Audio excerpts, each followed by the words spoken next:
ndinofira kureva, ndinofira kureva, ndinofira kureva.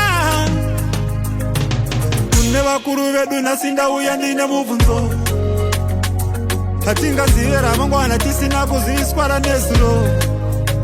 Ndinoda ndivabvunze vanhu, takazochisiya papi chivanhu?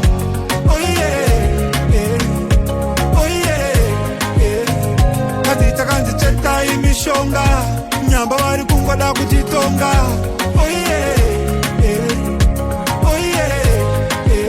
Ndingakuziya saimberi kwandinaenda ndisati ndaziya kwandabva.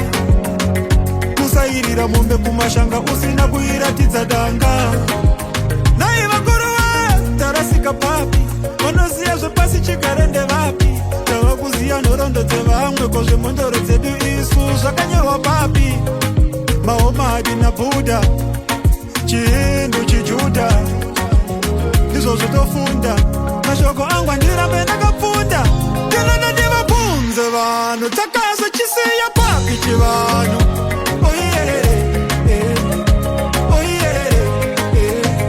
Hati takanzi chetai mishonga, nyamba vari kungoda kutitonga.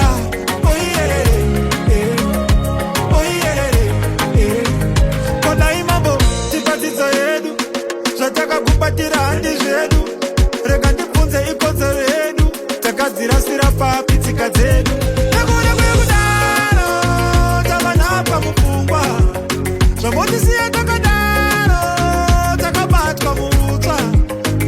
Tarisa kuvarungu kumachaina, netsika dzavo vanoshaina. Asi ini newe sevana vevhu patakatananga ndapashayiwa. Ndinoda ndivabvunze vanhu, takazochisiya papi chivanhu?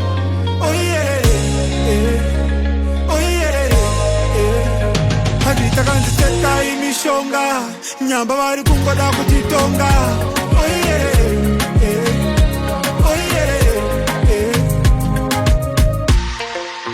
Ndinofira kureva, ndinofira kureva, ndinofira kureva.